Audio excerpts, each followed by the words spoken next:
Hey everyone, welcome back to Crypto Cash. Thank you for joining me here. Hope you're having a phenomenal day. Let's take another look here at Solana, see what's going on. We did break free from this descending wedge panel or pattern. It's not a panel, it's a pattern, and more so considered to be a descending wedge. And basically, falling wedge, descending wedge, whatever wedge you want to call it, it broke out because of a fundamental catalyst, not because of some magical lines on the chart. So I need you to recognize that. Some people attach themselves to the concept of super significant patterns when the patterns have to be concurrent with the trend. And right now, the trend is kind of sideways.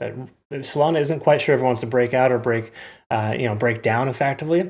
And I foresee the price pulling back a bit further, just based on the simple fact that Bitcoin dominance is climbing effectively here. And it's not that Bitcoin dominance is climbing as the reason for it. It's just that that's what's happening on the back end. And this is a representation of where money's flowing in. Money's flowing into Bitcoin right now at 97,000 basically, where altcoins are selling profit because they gapped up yesterday quite significantly. So those fair value gaps are going to get filled. We'll take a look and see if there's any fair value gaps in the price action here. But just note, when it comes to Solana, there's a lot of things that we need to recognize. First things first, 150 to 155, that concentration of late shorts and early shorts is heavy. So that's an area in which we could see the price, shoot up really quick. I'm expecting Bitcoin to hit like 98.5.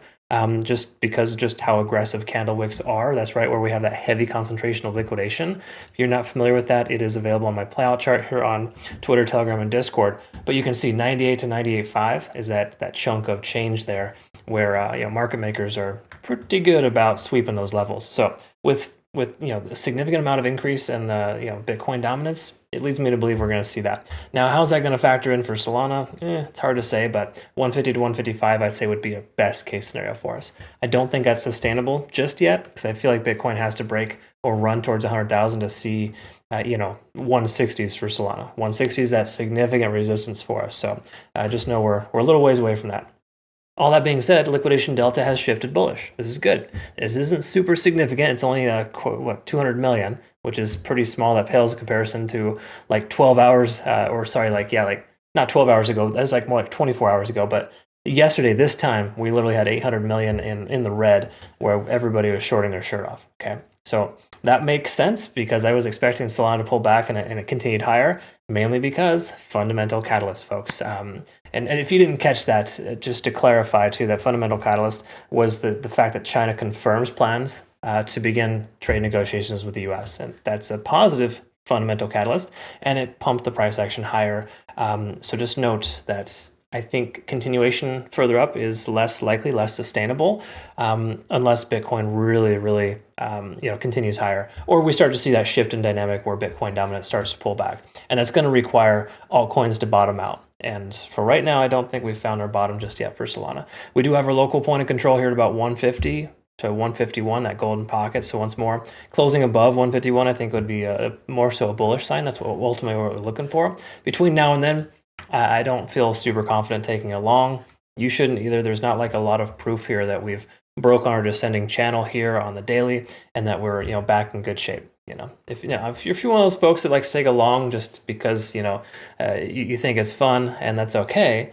If you're willing to lose that money, then go for it, right? But at this point, it doesn't make a lot of sense to risk any type of trade in the upward direction, especially with FOMC coming up here in a couple of hours. It just makes very, very little sense. I don't recommend trading into Jerome Powell's speeches. It's just never a good idea. You can get lucky sometimes. You might think you're the bee's knees, but at some point, you're going to get cut down and you're going to not like it, and it's gonna sting. Having said that, we're seeing divergences still here on the daily. So just keep in mind, while this isn't like a super significant divergence, we're under the moving average. Money flow index is below the RSI.